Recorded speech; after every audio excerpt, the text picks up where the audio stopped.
So I spent about $30,000 to R&D, just to purely R&D a T-shirt. Yeah, $30,000. Just that one T-shirt. I sort of justify it. I've sold like 3,000 or 4,000 T-shirts in the past year or so. So I more than bring back whatever that I spent. So I sort of justify it. But it was definitely a risk. But for me, at the point of time, I know it was a calculated risk because I know that the product is good.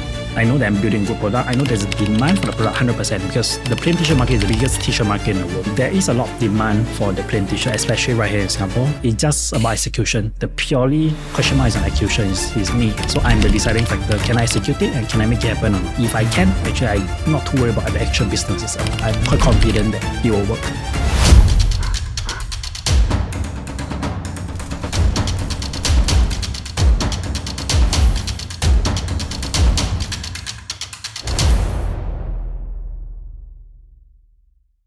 So Brandon, how do you buy a business? It's actually very, very, very hard right now. I think currently in Singapore, right, the business buying and selling world or M&A world, it's very convoluted and it's also quite a closed circle. So in terms of really trying to discover business opportunities, currently online, you have one or two platforms that is like locally based, but all of them, I mean, if you ever got a chance to go and take a look, you can go and see. There's only one now, actually, honestly, in Singapore. I'm not sure I can name it or not. But you can go and look. It's like a website, is it? Yeah, it's a website. Okay. Yeah, so it's a very, very old listing website that looks like those old listing directory. Yeah, and there's a lot of information that is very convoluted, and they don't really list much information there.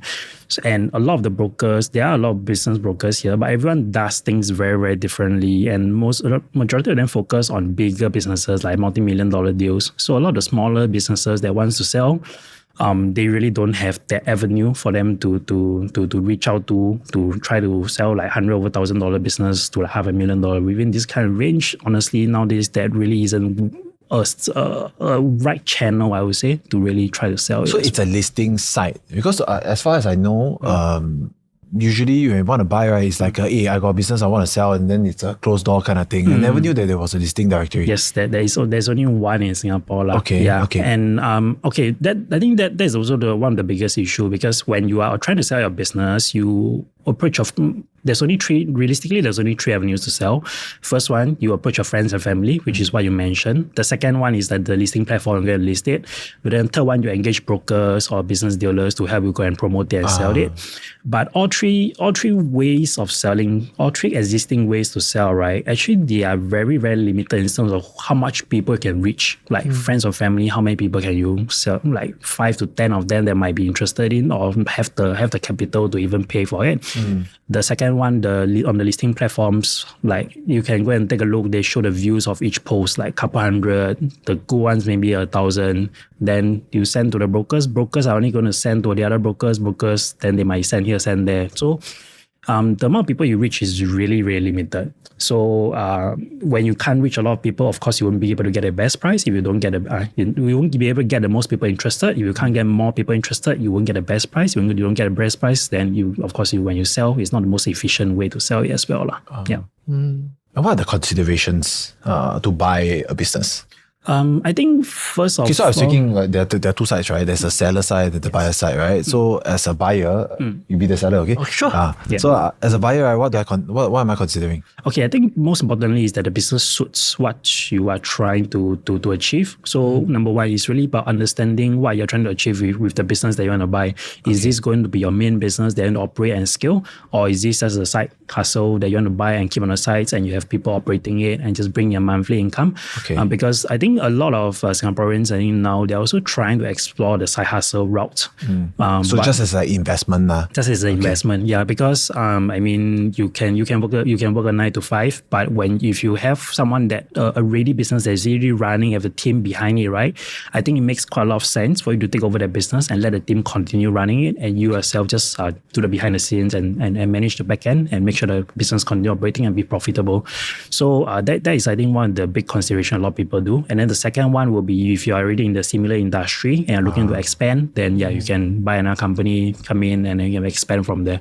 So it's really about understanding what your personal needs is first before you decide on which business to buy. Okay. And as a seller, what tips can you give me to make sure that my company is in the best value? Probably the most important thing is financials. You have to be transparent and also not be too worried that your information might be stolen by competitors and all these kind of things. I think nowadays there are still quite a lot of business owners a slightly more traditional mindset where they don't want to review so much until you sign or really like go into deep detail. You put a letter of intent or whatever, then they review to you.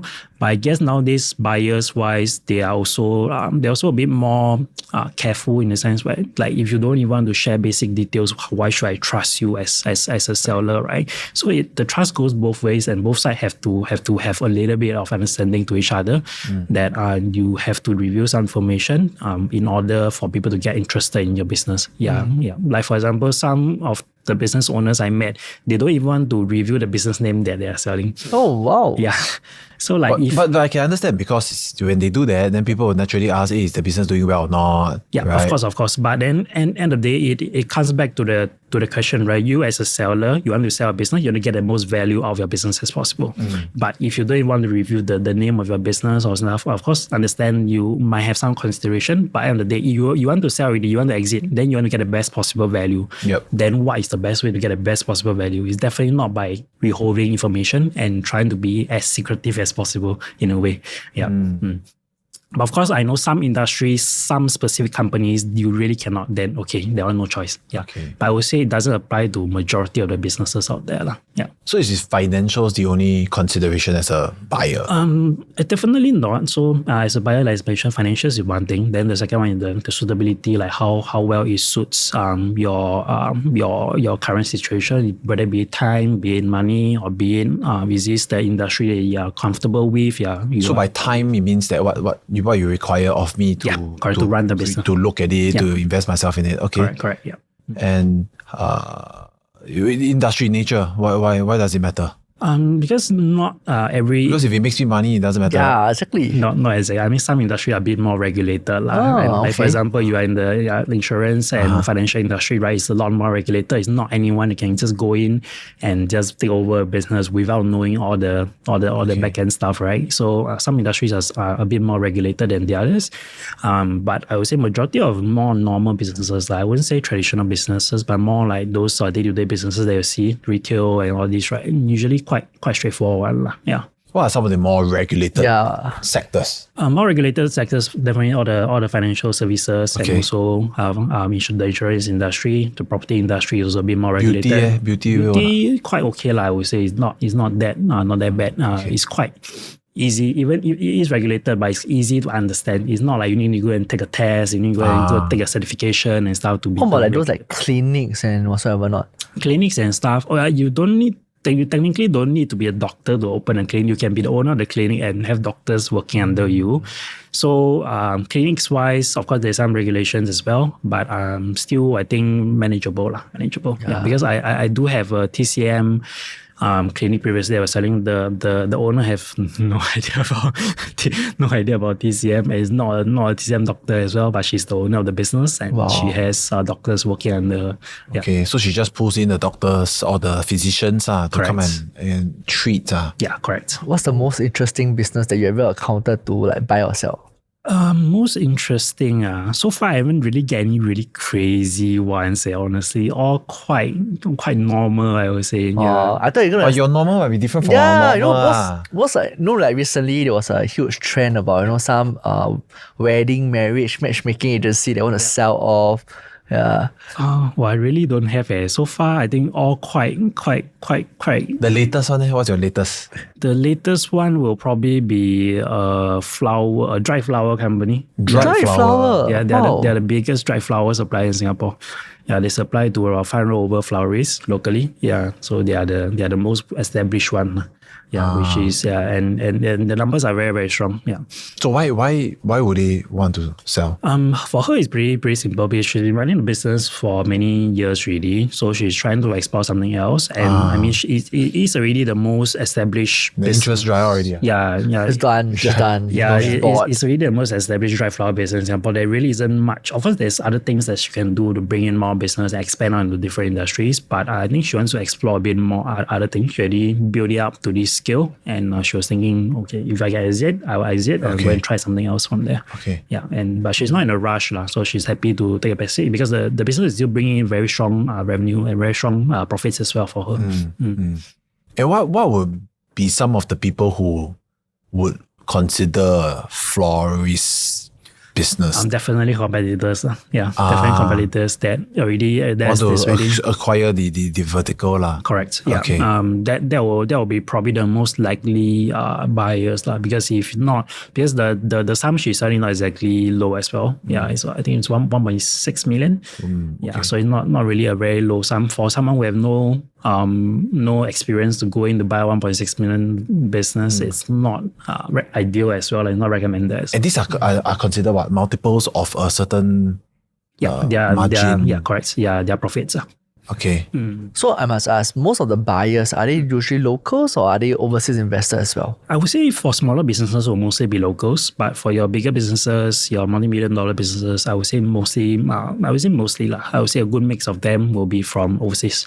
Depends as well, because there are some overseas buyers looking to buy into smaller Singapore business as well. Yeah, but of course that is what they want to use for or for what. That is not for us to ask lah. If they want to buy forward, then sure, if they're interested. So this is your current small little project that you're running. Yeah, so this is business my exchange. Correct. Yeah, so this is my newest venture. So I've been an entrepreneur for the past 9 years. So this is the 8th business that I've started in the past 9 years. Okay, so this is the 8th business. Okay, let's go back to history, alright? First business. What's the first business? Okay, we go all the way back to the start, okay? Yes. So I was in NS and I got injured. So when I got injured, I could book out every single day. I became a storeman, so I could book out every single day. So at that point in time, I just bored out of my mind. I was like, I was so bored. But I never ever wanted to be an entrepreneur, honestly. Entrepreneur wasn't a route that I chose or ever wanted to go on during my school days. Yeah, my original plan was to get my interior design diploma, go and get my degree and go and... So you're studying interior design? Yeah, I was studying interior design in poly.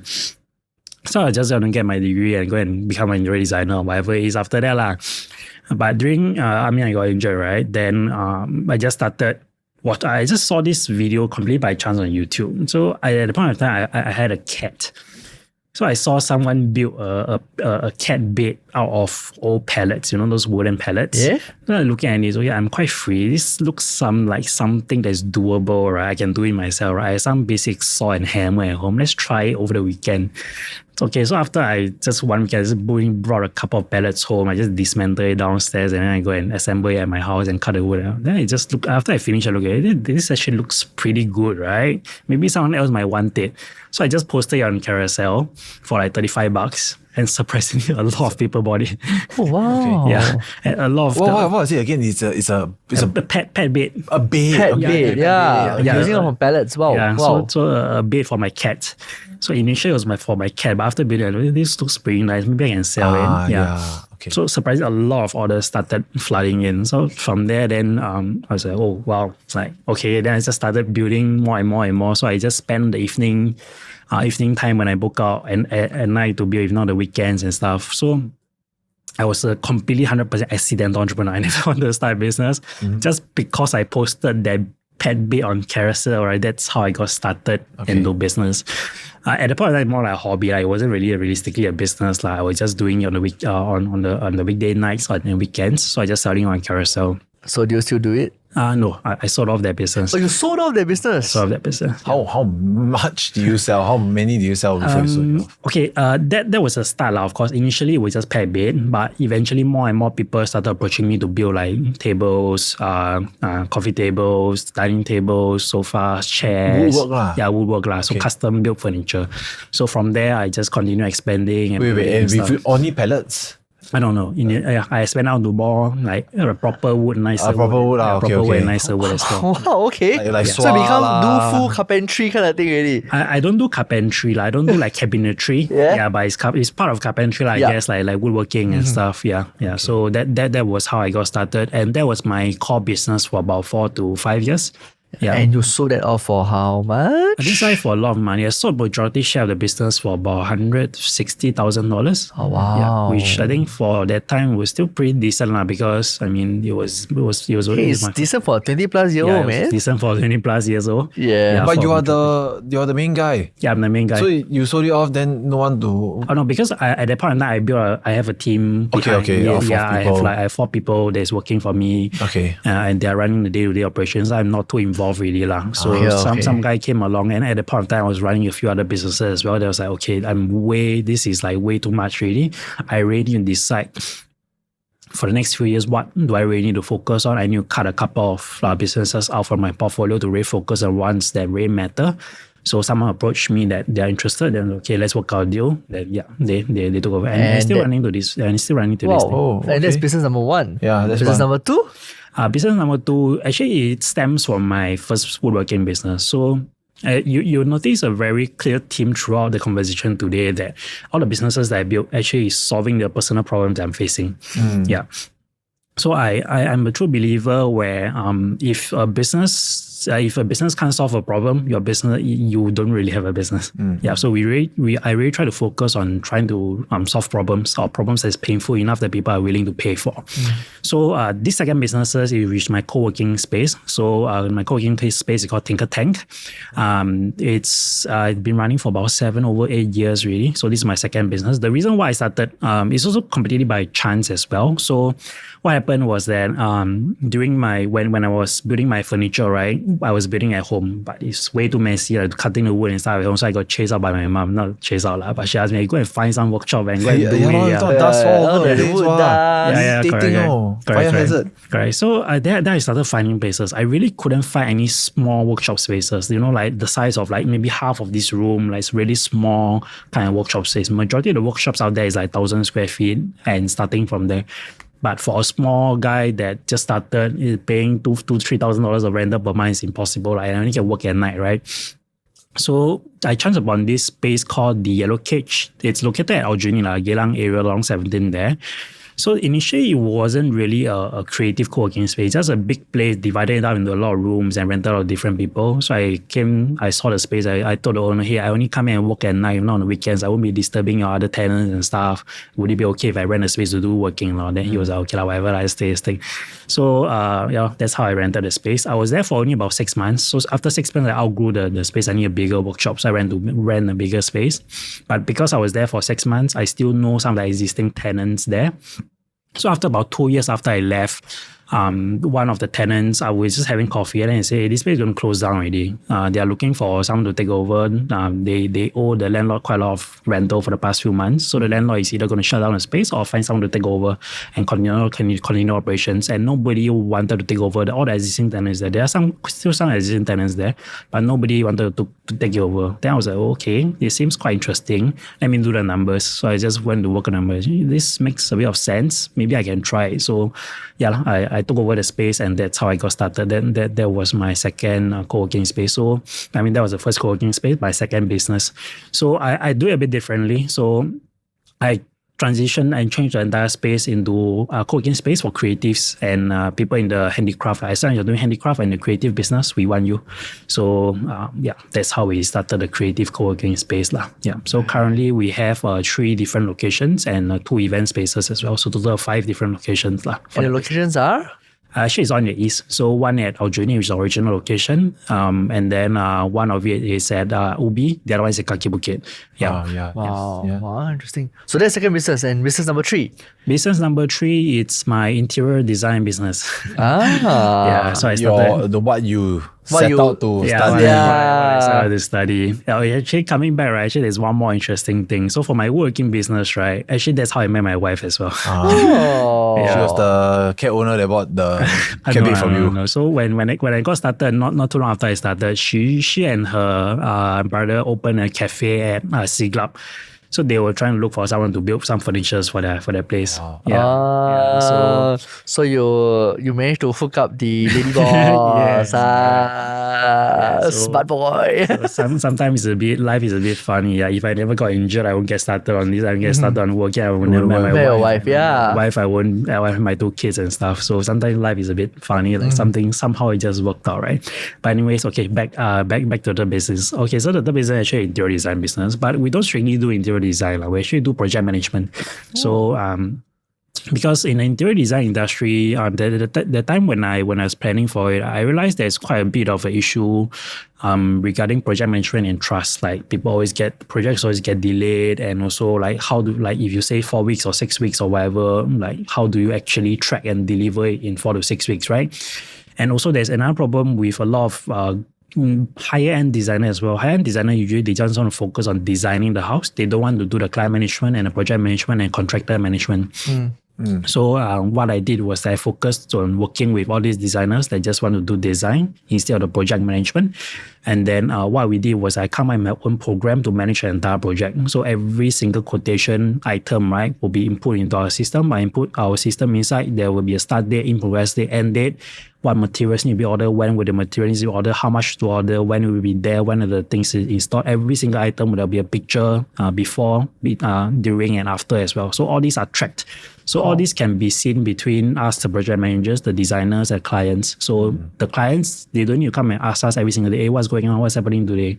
Just go inside there, everything is there. The pictures are associated. Anything happening in between, this is how it looks like today. If tomorrow something happened, who came in? At least I can track back to find what's the issue. It's a site or it's a... It's a program. It's a program. It's a program. Okay. Yeah, it's a program. So that was what I did lah. Then I think from there, unfortunately, that time me and my partner, I had a partner at that point in time. So we have a bit of disagreement on which direction of the company that should be really moving forward to. Then I was like mentioned, it comes back to the same part where I was managing, then deciding which business I should be focusing on, right? So this was the one that I feel that hey, I shouldn't be wasting my time here. If we could stuck in between doing what I want to do and doing what you want to do, we won't be moving anywhere. So I said, okay, never mind, you continue to run the company. I'll just go and do whatever that. But you still own shares for the company? So you give up everything. Okay. Right. Okay. So that's the third company. Yeah. Fourth. The fourth one will be my the events. So actually I run a few. It's called Meet and Make. Meet and Make. Okay. Meet and Make. So it's actually I actually hosted 2 events at Jewel. So it's actually a makers market event. So it's not your traditional makers market. Not a dating event. Not a making babies event. I thought don't. Singapore will be very proud of you. Yeah, man. Unfortunately, not lah. But hosting that at Jewel might be Maybe a bit illegal, huh? Okay. Yeah, but anyways, yeah, it is a makers market, but it's very different from traditional makers market lah. So traditional makers market, it's basically you have a table, and the makers and creative will just come and display the items, and then they just sell their products from there. People will just walk and see result. But for us, we do it differently in a sense where if you want to buy the product, you actually have to sit down and make it yourself. Yeah, this is to actually drive not only engagement between the maker and the customer. It also let the customer, number one, experience it. Number two, also get get them to know the makers personally as well, because you sit there with half an hour to an hour to have a chat, to go through the process, to let them understand your story and what does your brand represent. So that builds a lot more brand loyalty and builds a lot more following as well. Because they know you personally after sitting down having a chat with you for half an hour. So that's what we did. Actually, it was very, very successful. We hosted it twice at Jewel, and it did pretty well. But it was very profitable for the makers, not so profitable for the organizer, which is me. So I've been holding off. It's because of the format, because it's not very big scale, so it cannot have a lot of vendors also. Right. Yeah. So what are we looking at? Like 10 vendors? About 10 to 15 vendors. And the footfall? The footfall, I mean, Jewel organically is very good, but we do a lot of marketing for the makers as well. So every single maker, right? That's why we do differently as well. Every single maker that comes on board with us, we have a marketing campaign dedicated for them. We shoot a few videos for them, do a few posts and everything on social media, both on our social media. And do they pay? No, it's included part of the package. A part of their rental itself. booth. Yeah, the booth fees. Yes. Booth fees. That's why I say it's very hard for him to earn money. Yes, correct. Margin is very low. Yeah, the price is too high for No, for but us so to- essentially it's a workshop. It's Yes. many small workshops, right? Correct. It's not so much of a road show. Yeah, it's not so much a world show. I mean, you still can buy physical products, but not a majority But of they must go through the experience, or they don't have to. They don't have to. There is a segment that is like products only, but not a lot. But majority of it is still through experiences. We call it micro experience lah. So Okay. you sit down, you can go to a few different makers and try a few different handicraft things and stuff. So what are some of these things like It can terrariums? yeah, terrariums, pottery, Wow, candles. then pottery how to Yeah, they bring how the to machine. fire? They don't do the firing there, lah, Ah. but they bring the machine there to do it, and then after they bring back to their workshop to fire, and then they send it to them. Okay, so after. it dries out. Okay. Yeah. Then they do the glazing and everything. What else? Interesting. Eh? Yeah. Tufting, candles. Okay, Yeah, candles. then Okay, a lot those are quite usual. Yeah, then a lot of kid stuff as well, jewelries, bracelets, and everything in between now. Honestly. Okay. Yeah. Okay. Painting workshops as well. Yeah. Balloon pop splash also have. Yeah. Okay. Everything. Very interesting. Wow. And how big is that space? I say about 3,000-4,000 square feet. Okay, so you usually Okay, 3, 4, 10, 15. Okay. Yeah. It's right on level 2 of Jewel. So the center fountain, right? The escalator on the side, just come out, you can see the space. Yeah, it's Okay. just right beside the center fountain. Okay. Yeah, It's so good that- for interaction, this kind of Yeah. thing, especially kids. Okay, so that's business number 5, right? Yeah, Okay, correct. number 6. Number 6 is my T-shirt. T-shirt is The one you're wearing now? Yeah, this is one of the earlier prototypes. So this T-shirt is called Daily T-ies. So this actually same thing. It's solving my own personal problem because I'm a plain T-shirts guy. Usually on most days I just wear plain T-shirts lah. So previously when I was staying in my previous home, my house was a bit too small. So we don't really have a space to really dry our clothes, right? So we have a dryer. But every single T-shirt we put inside, Small. either it strings or it just get totally destroyed after a while. So I was like wondering, is there really nothing on the market that can't like survive the dryer? I bought like probably close to 100 T-shirts of the various brands and try this, try that. Really nothing. Uniqlo cannot meh? That's the entire logic behind my brand as well. So Okay. Uniqlo is the biggest clothing brand in the world. No questions. They are the biggest, especially for plain T-shirts. They are they sell the most in the entire world in terms of plain T-shirts. But just because a product is the best selling doesn't mean it's perfect. Okay. There is still a lot of downsides to a Uniqlo brand. Every guy that wore Uniqlo T-shirts would know lah. Number one, I mean that Uniqlo stigma. That, hey, why wear Uniqlo again? Like once you see you have the Uniqlo look to it, right? Then second, which Sure, is Singaporean guys don't really care. I mean, Actually, most guys don't really Some people care. do, no? Most Yeah. guys don't really yeah, care. of course, yeah. But I mean, some do care lah. Then the second part is that number 2 is that actually it strings lah. So when you put in a dryer and stuff, if you just wash it normally, not so obvious. But if you especially use dryers and stuff, it becomes very, very obvious. Then the third one is that wrinkles and it gets crumpled. So every time you wear, you still need to iron your T-shirts and stuff. Then the fourth one, which every Singaporean guy that wore a Uniqlo shirt will know, sweat stains. So when you sweat, you can see the sweat stains on your T-shirt at the front and back. So it's very, very obvious. After I know these 4 problems, then just set out to resolve these 4 problems. So I actually went to coming back to the original thing again, like I was trying so many T-shirts. I really couldn't find any like fabric that really can resolve these 4 problems. Like, I mean, some of them can resolve 1 or 2 of it, but never all 4.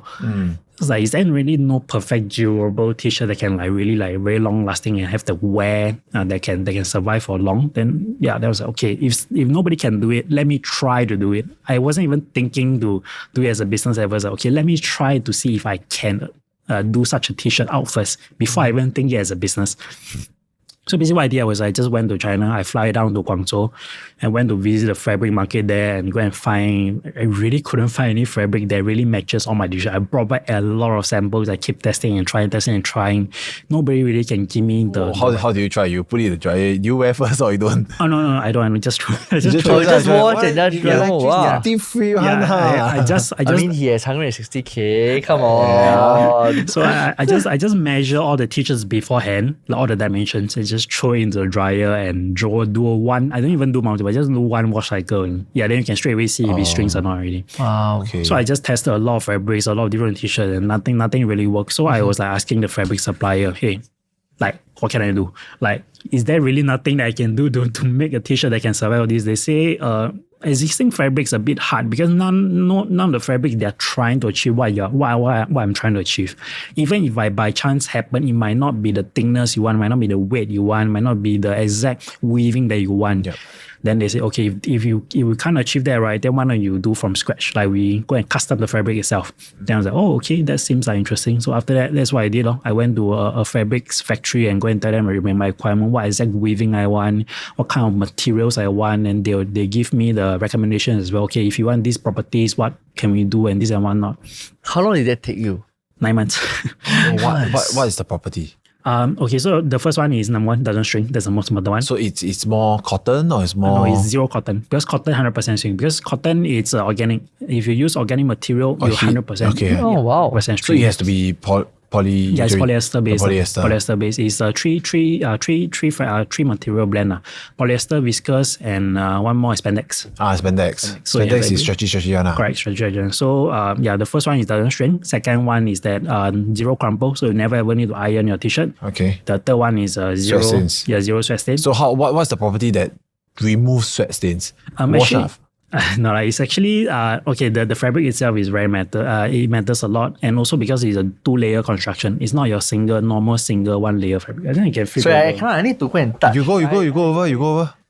Yeah, it's a 2-layer construction, so you can see the inside and outside. Yeah, it's different. It's different material. So the sweat basically accumulates in the In the inner layer, so it doesn't come through the outer layer. Okay. And because I'm custom, I can choose a specific weaving because it's a 2-layer fabric, so it's actually a lot heavier and thicker compared to normal. So I implemented this special weaving, right, to make it a lot more breathable as I know well. it's going to be very hot, isn't it? If not, then like if I use a standard just fabric weaving, like just normal, but because of this special weaving, you put it close to the eye, you can actually see through. So because I custom the fabric, so I can really do it to exactly what I want. Wait, last one. What's the fourth one? Still looks like I don't want like those dry fit kind of like very thin, when you loose, very very loose and look like very like sportswear kind of feel. Okay. I want it to look like a proper T-shirt, like something premium and looks a bit heavier and looks that retains the shape a bit better. So So those are the 4 requirements that I set out. And how much is it selling on site now? currently it's per piece is $29.90, but the more you buy, the better it is. So we have bundles of 2, 4, 6, 8. Yeah. So we focus on selling bundles. Wow. Yeah, I'm looking at it. They got 8. Yeah.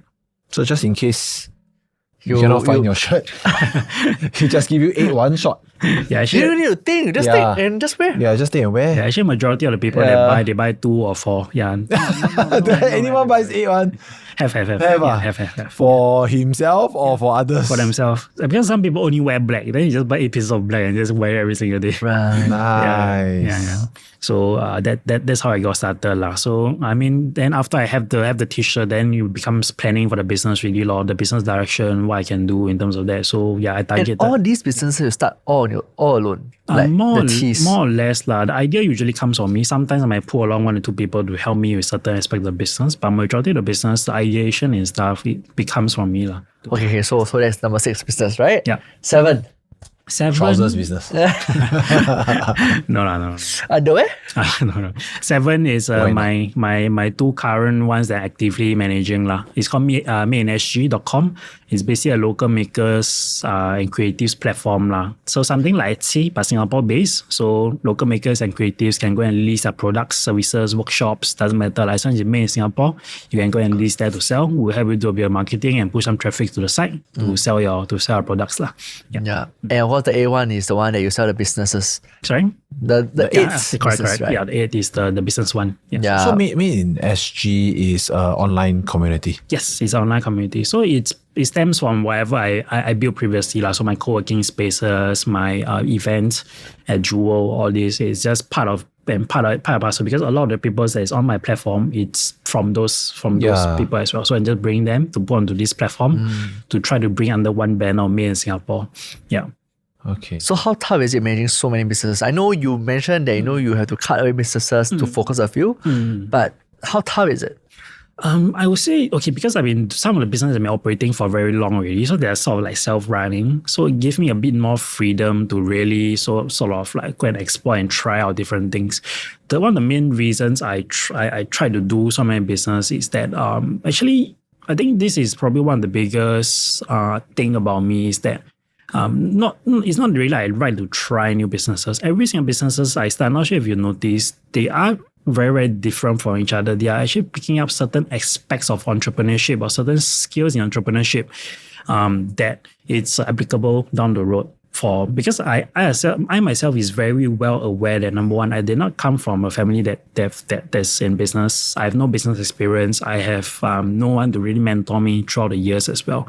So I'm really focused on picking up the right skills that's required to be entrepreneurship, or the experience that is required to be entrepreneurship. A lot of time when I start business, I never really look at the numbers like that deep. Like I'm not trying to say, oh, if I start this business, how much money can I make every single month? That is usually not even a consideration to me. Like just an example, the most recent, like for example, the T-shirt business. The T-shirt business is it's a lot of skills in that specific business. Number one is coming up with the idea. Number two, the sourcing and actually go and building that product, which is not easy as well. I could have just cheated and used an existing fabric that might not meet all my requirements and just take that fabric and go and make something and then market it as it is, right? As it is. That would be way, way, way easier and save me a lot of time and money. But that would not be the right way to do it, and that would not be the one way I want to run my business as well. Then the third skill will be online marketing. So what I did for this for T-shirt is mostly focus on TikTok content only. So all the sales and majority of sales actually all just coming through TikTok. So it's for me to understand how the entire TikTok ecosystem, content, their platform, and how to sell on TikTok as social media as well. So you do what, TikTok live and all? I don't do live but I do a lot of content and video. For on TikTok just for the video. So majority of my sales all put on the T-shirt, take out the T-shirt, put on the T-shirt. Yeah, that's what I was wondering. Okay, so this is how white look like. This is how blue look like. Actually, no. So one of my first videos, I directly call Uniqlo. So really? That's how I managed to gain the traction as well. So you call Uniqlo and ask them what's inside the material? No. As in in the video, I actually called out Uniqlo that I want to challenge Uniqlo. As a brand. Yeah. Wow. Okay. So, but that's also the downside of a lot of clothing businesses. This is why you see there isn't really much clothing business that grow very big as well, because clothing businesses, I think with all product, it's similar to all product businesses. The once you start scaling, right, every single cent you make just goes right back to inventory. So it's a very hard business to scale. So as a business, to make some side income is okay. But if you want to scale it, right, the only realistic way for me or my plan is to go retail.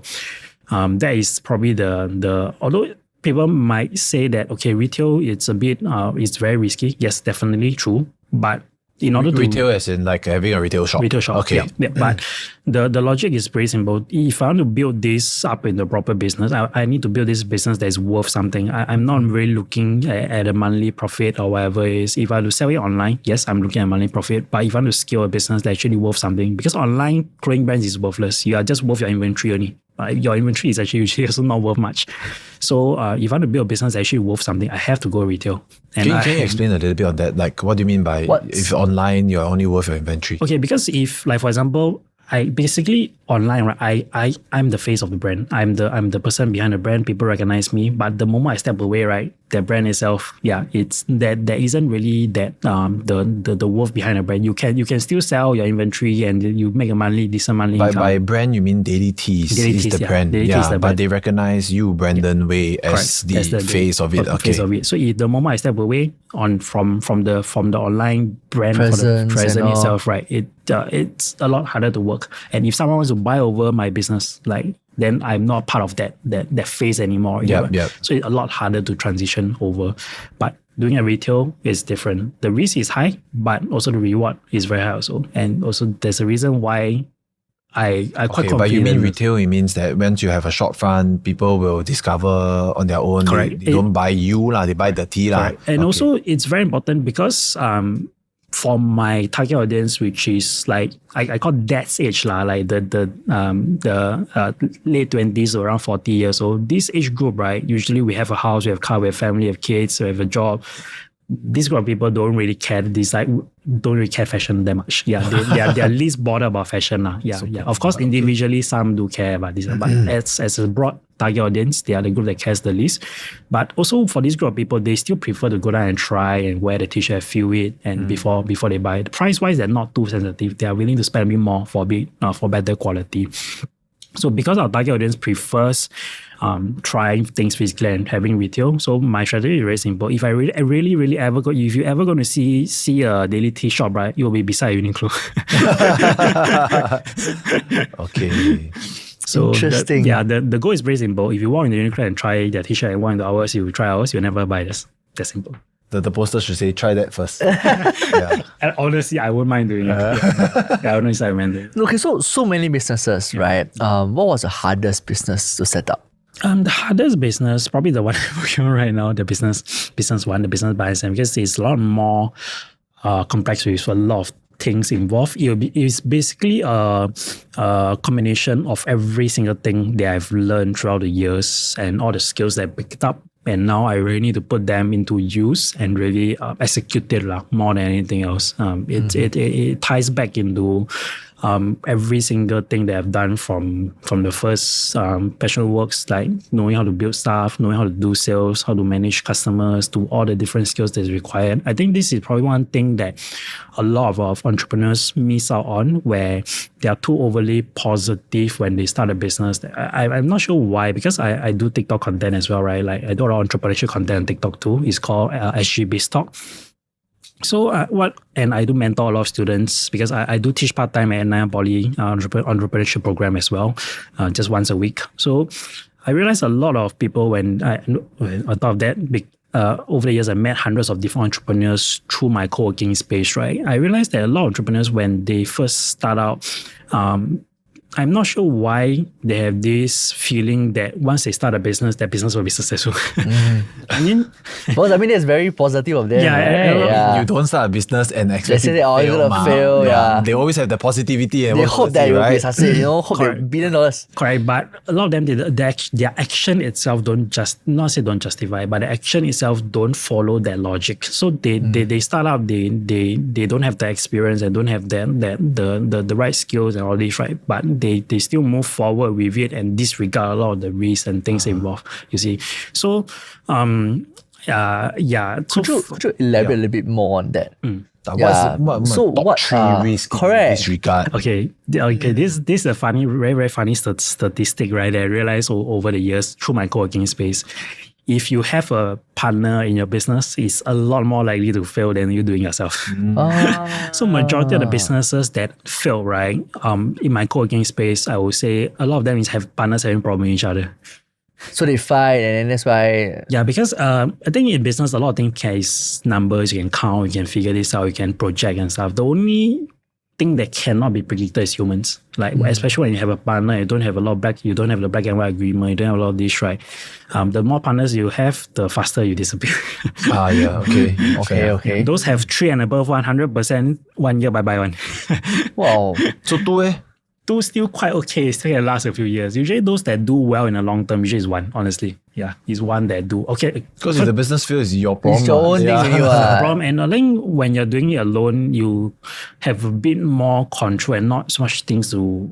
You don't need to manage the other person, I guess. Yeah, I think that's the biggest. That's interesting. Yeah. Okay, and the second. Second one is what I mentioned just now. Most new business owners are too overly sort of Optimistic, is it? Optimistic. So they start out, but they don't really go and do a deep dive. So for example, one very good example would be a lot of people like to start F&B businesses, right?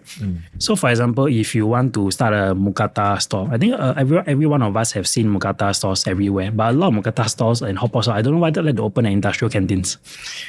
So, but if you really go and study... You don't know why, or you think there's a reason, but... I know like rental is cheaper and there's big space and stuff, but then when you look... but you look back at it, right, you as a business, right, who is really eating your food? It's mostly, if you really go and see Mookata, it's mostly of families and stuff. But you go and open an industrial canteen area. Bolangan. Yeah, Bolang one ma. So how can you expect that business to be very successful at the location, even though the rental is cheaper? So this is beforehand the work that you need to put in to go and study the location, who is eating there, what is the crowd, who is the exact target audience that you are servicing, who are the people that will want to come and eat your food on the day-to-day basis and keep coming back. If you open a location that don't have your natural audience, right, of course, it's not going to be a lot more early. The chance of being successful will be a lot lower. Not saying it's not going to happen, but just a lot lower. So all these are the pre-prep work that you need to put in to go and do, which I think a lot. So pretty much they just go without doing homework. Just go without doing that, doing Okay. homework. And the third point? The third point, I guess, it's being okay with failure.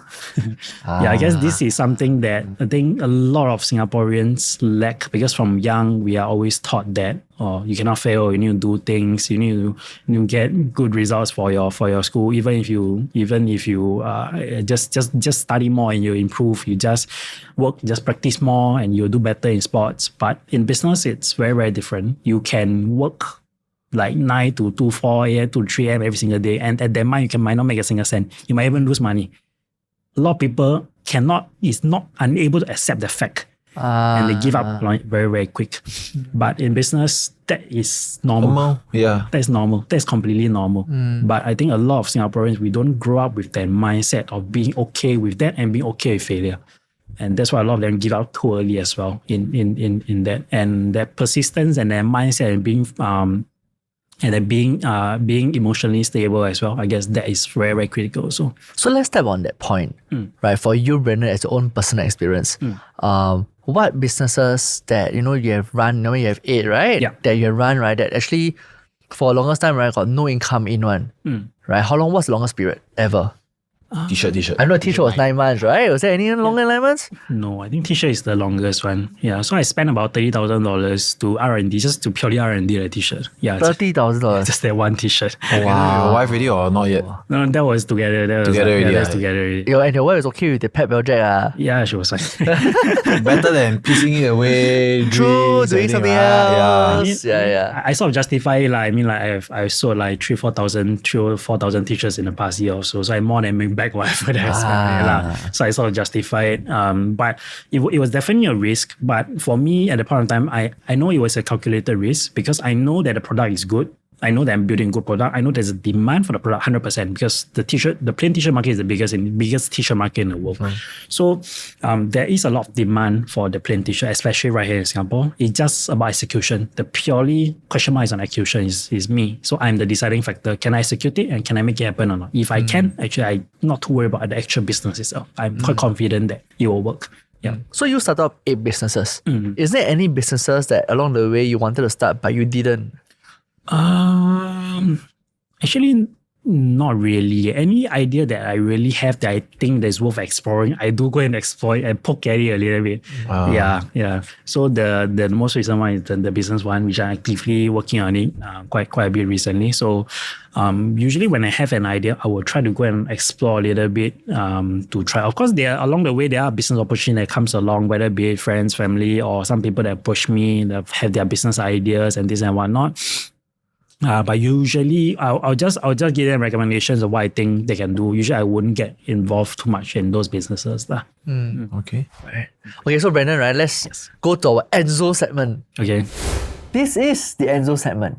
Over the course of interviewing and networking, we realized that many people do not know what question to ask. Hence, we came up with this. It's as simple as pick up a card and ask that question.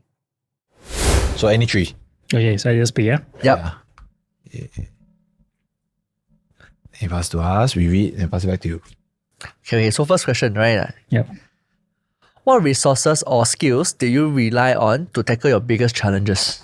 Come, there you go. I'll give you back the question so that you can, visualize. Okay, so let's just answer, yeah? Yeah. I guess the most important, I think the most basic fundamental skills for most entrepreneurs, especially when you're just starting, is definitely sales, 100%. Yeah, knowing how to do sales. Actually, when during my poly days, right, I have this nickname called Ghost because I was super introverted person, like super introvert. I don't really know how to talk to people. And in class, I was also very, very quiet one. So even during that time, I'm actually very, very aware of this problem that I have. So what I did was that when I was during my poly days, during my time, I went to do a lot of sales jobs. I purposely tried to resolve my own problems by going and picking up sales jobs. Not many people do that. When Yeah. introverted, right? They will just say, no, it's not for me. Exactly. But I'm not sure why. I guess even at that point in time, I did not want to be an entrepreneur, but I realized that I have this problem and I actively know that I need to resolve it. So what I did was I went to do a lot of IT fairs. But I do IT fair very, very differently compared to other people. So for almost every single IT fair, for all the part-timers, that usually I'm not always a top sales, even though I'm super introverted. So I had this thing that I use. So because most of the part-timers there, they are just there to always stand around, give brochures and stuff, right? But for me, when I go to IT shows, I have a very specific thing that I do, which is that every single product there, number one, I need to understand what are the pros and cons of every single product. Number two, I'll go to my manager, ask him, hey, what is the best free gifts that you can give me, or what's the best price for every single one of these products, and what's the maximum amount of free gift that you can give me. So I go and find all these, I write down all this information and everything. So I have all this information with me. And then I realized that every single ID show, right, a lot of people walk in, right? But it's in general, it's split into 3 different groups. One group is those that come and see whenever ever buy one. The other group is that they know exactly what they want to buy. They just come and get the best deal possible. Then the third one is they are comparing between a couple of different models. They're not sure which one they're still deciding on which one they are choosing. Then for me, it's just about identifying, number one, the person walking here, which group does this belong in? Those that just see one and I don't even waste my time on them. I just then I just walk off. The second group that just wants to buy one, right? They just want the best deal possible. Then very easy. I already have the full sheet of everything that is best price and everything really, right? I just say, you can come here and see. You can go other places to see, no problem. There's like a few, 2-3 other people selling the same thing. They have free gift out there. You go and see really. You come back with whatever they want to give. I try to get you the best deal possible. That's all. Even if my deal cannot match, then I go and ask my manager, can match or not? If cannot match, then too bad lah. They go lah. If can match, then even if I cannot match, I will tell them, hey, our competitor is giving this price. Manager, you need to do something, and not all go there already. Yep. So at least there's something that you can work on. Then the third part where those that is asking is comparing. Then there is where I really shine in a sense where because I know all the models as compared to all the other part-timers where they are just there to give brochure and they don't really go and find much information. I know all the details about all the different models, so I can give them the right recommendation as well. So once you have sales skills, right, no matter what business you are in, you'll never ever be too horrible. You definitely at least survive. Yeah, you might not make a lot of money, but you won't die. You definitely will be survive. So for entrepreneurs, or the best and most basic and first skill, definitely knowing how to do sales. Yeah. Where do you find IT fair sales jobs? What do you search on? Last time it was, I think, just on like Facebook and stuff. So it appeared in front of you. It's very different from your era. He has the heart to find things. They'll spend 30,000 just to find a correct T-shirt material for 9 months. Yeah, correct. So so that was even though I did not want to be an entrepreneur at that point in time, that was something that I tried and I figure a way, and that's why I was able to be like top sales for all the part-timers on almost every single ID show because I put in the extra effort. Yeah. I thought you would sweep a computer off the table, cause a commotion, and people will come. It's not a bad idea. Okay, so second question. How did you find the strength to persevere through your toughest challenges? How do I find the strength? I guess this one definitely is that I think over the years of being in business, I know that there will be ups and downs. I'm very, very clear that there will be ups and downs in business. You'll never be forever very good or never ever be forever very bad. There'll be good times, there'll be bad times. One of the phrase that I like the most is that control what you can. If you cannot control, you worry for what? Yeah, so I really try to focus on the things that I can do, whether be it good or bad in the business. I focus on the things I cannot do. Those things that are not within my control, whether be the economy not doing well or whatever it is, that is not within my control. I only can control my business and what I can do on a day-to-day basis. So I try not to get too worried or pull into, where is having war this month or this, what is the economy going to do next year? I just do what I can every single day, and that's all I focus on. Yeah. So do you work like 7 days a week or 5 days a week? 7 days a week. See there's a difference. Yeah. Yeah, So, but- yeah. third question, right? What recognition or rewards did you receive for your accomplishment?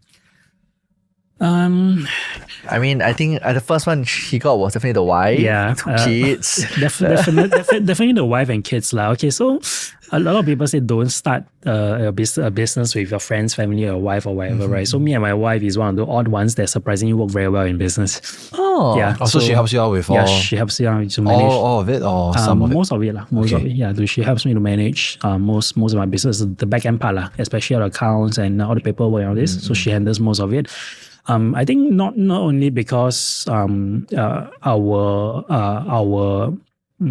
personalities suit each other. Both of us are very like we are not too emotional. We are very emotionally stable. We don't like bring things home and stuff. Work stays with work, and life stays with life. We have that very very clear, and we work very well together. We've been married for 5 years really, and we haven't even quarreled a single time, not even once. Wow. We don't even have a single argument Okay. throughout these 5 Wait, years. not a single argument in life, personal or work? Okay. I mean, we do have disagreements, but disagreement doesn't mean argument. Yeah, like we still talk it out and still understand, okay, then we decide what is the best direction forward. Okay. Yeah, we don't like argue and say, hey, why we don't like, yeah, there's no argument lah. It's just Okay, like, not heated lah. Not heated lah. It's just Okay. like chatting and talking about actual things and yeah. Okay. All this, yeah.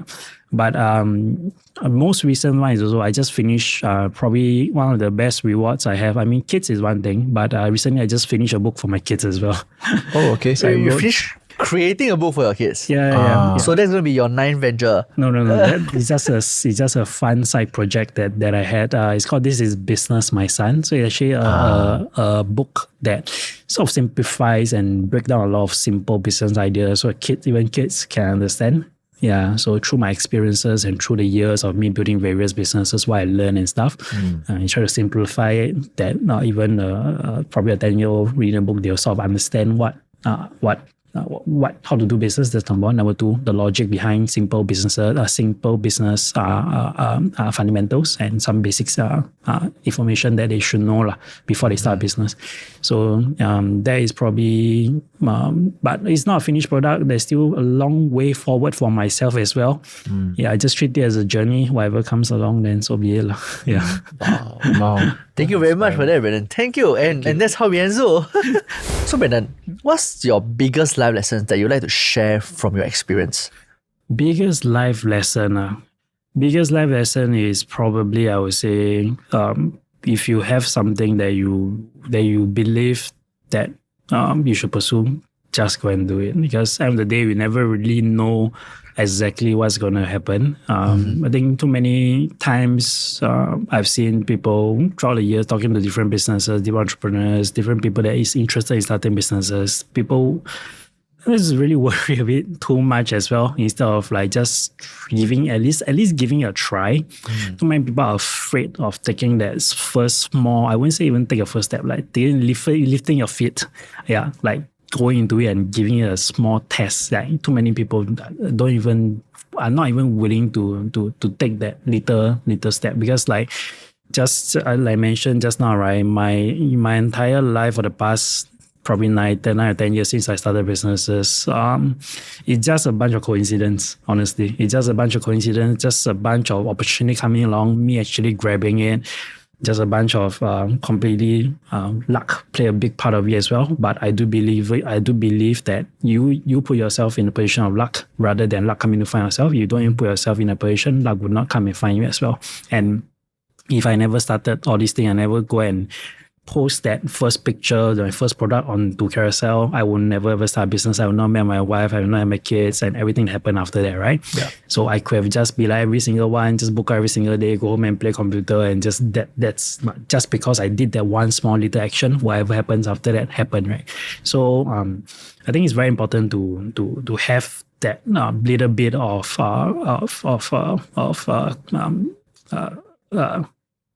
to be there to explore just a little bit. Don't need to be a lot, just a little bit. Just you be more daring lah. Just be a little bit more daring here. Yeah. Okay. So I think in your last 8 businesses, right?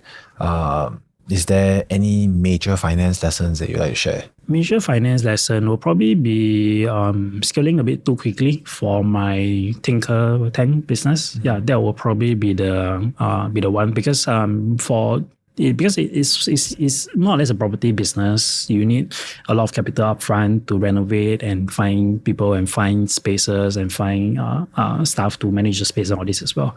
So when we scale too quickly, right, then it's when the cash flow doesn't catch up, then it's in a bit of a pinch lah. But luckily, over the past couple of years, we managed to stabilize everything and make sure everything's settled, and now it's good. Now it's back on track and everything's good again. Yeah. So the biggest lesson, I guess a lot of businesses struggle at this scaling part as well because it's a when scaling is a very fine margin. It is very, very fine margin because when you scale, especially for us, when we're opening a new location, right, we need to spend $200,000, some even up to $400,000 to renovate the place and this and whatnot. But that place might be empty for 2 to 3 months. We still have to sustain the rental and everything, to cover that for 2 to 3 months. So over the years, I've seen a lot of businesses fail when they try to scale as well. Like 1 to 2 locations do very well, very easy. Once you have 5, 6, 10, that's a completely different story. Yeah. So if your ability or your team or whatever it is, like you need a lot of things to be in place first before you start scaling. But too many people don't have those things in place first, then they straight away start scale. That's where they really struggle. Yeah. So what's a rule for scaling? Like, is there any guideline that you Honestly, I don't really have a specific guideline, but of course, more importantly is financially. Like you really have to know your numbers very, very, very well and make sure you scale within workable. Like even, so what's a margin that you would like to keep? Of course, if let's say I'm opening a new location, my current location's profit should be able to sustain the new location, even though it's not making money for 2 to 3 months or whatever. Yeah, so at least you don't need to worry that the capex plus the opex. Correct. Yeah, don't need to worry about losing money or not having income for the 2 to 3 months at least lah. So that is a very decent rule to follow by. At least you don't. Of course, some businesses.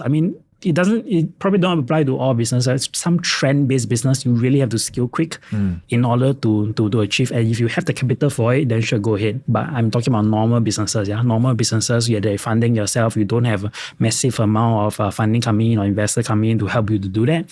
Then probably that is definitely the most safe way to do it. Yeah. What's an example of a trend-based business? Or your bubble tea and all those trendy F&B stuff lah. Yeah, that you really have to scale very quick once that people start queuing up. If you have a long queue at 5 of your locations, you better double in the next month or so. Right. Yeah. So yeah. But majority, it doesn't apply to majority of businesses. Only some here and there. Yeah. So mention, Brandon, what is your end goal and what do you want to be remembered by? Honestly, I never ever I thought of this question a lot. Like, what do I really want to achieve with my business? Honestly, I can't give you an answer. It's not that I don't really know what I want or not, but over the years, I realized that sometimes the more you chase something, right, the more you further away you get from it. In a sense, if I set hard goals for myself, like for example, I want to have $5 million by I'm 40 years old or whatever, right? I feel that the more if I go towards it, the more I'm too focused on that as well. I regard the other side of the businesses where if I really push hard, I might ignore a lot of risks that's associated to reach that specific amount. But over the past few years, I realized that as long as I'm doing what I know, as I'm doing my best, as I'm putting all my effort every single day, I know I'll get there eventually. I don't need to set myself as at what age or whatever in specific goals at what thing. To me, it doesn't matter. I just do my best and whatever happens, happens. Yeah, I'm completely okay with it. Yeah. Mm-hmm. I think as we come to almost a close, right? Is there anything that we should talk about that we haven't discussed yet based on your experience? I think we cover most of it really. I don't think much else to add on. Probably have lah, but it's okay. We can always invite you back for more conversation. Probably have lah, but probably.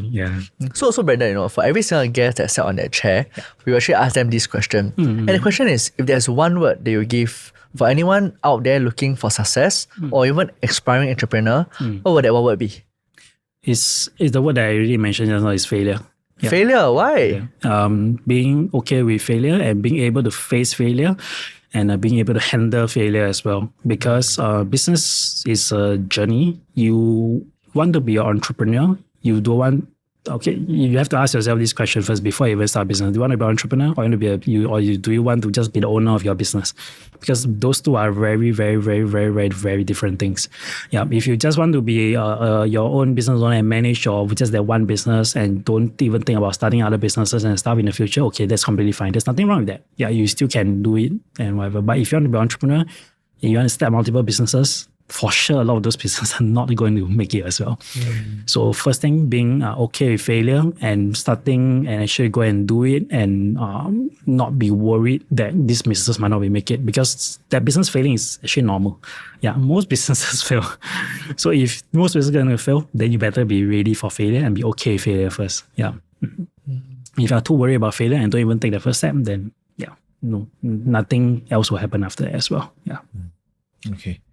Thanks, Brandon, for today's session. I think one of the biggest things that we really learned is the thing that really stood out to me was really your 30K in 9 months to prototype the T-shirt. Yeah. Because I don't think anyone, looking back, it might seem like an easy thing, right? But to live through the 9 months not knowing where is the end point and where's the thing going to come out, and to sink in money every time it calls for it, right? Yeah. I think not many people can go through with it now. So it's a good reminder to all of us that, if you truly believe in something, then you have to put the resources in and really the time commitment in as well. Yeah. I guess that's one thing. But the second thing is like after actually you build a product, you need to know how to turn it into actual business as well, how to start selling, what's the best channel to sell it. Like for example, I use TikTok because currently TikTok is the best channel to sell. Yeah. Of course I could just post it. Now, a lot of people, what they do is just post it on their website and then hope there's some traffic that comes. Traffic, right? Traffic and then do some ads here and there. But for me, no, I go out and I figured, because at that point in time, I haven't really tried TikTok. I've never done TikTok content. So yeah, it's a new experience for me. I have no idea how to shoot. I have no idea how to edit. I know how to script as well. So I just figured all those things out as well, buy the equipment and actually go and do it and go and figure out how to script, how to shoot, how to edit, how to post, and how to set up my TikTok shop, how to sell on TikTok and all this kind of stuff. So every single business is a new journey, but just move forward. I mean, how hard can it be, right? Actually, we should invite you back, right? And then talk nothing about TikTok. Right? How the hell you set up, how do you do your TikTok sales there, shop and everything else, right? You have to do dance. Yeah, maybe, maybe you should do a live here while we're doing that. Yeah. But once again, thank you very much, Brandon, for being here. Guys, thank you so much for having me as well. Thank you. Hi guys, thank you for listening. If you like what you have just heard, follow us for more content like this.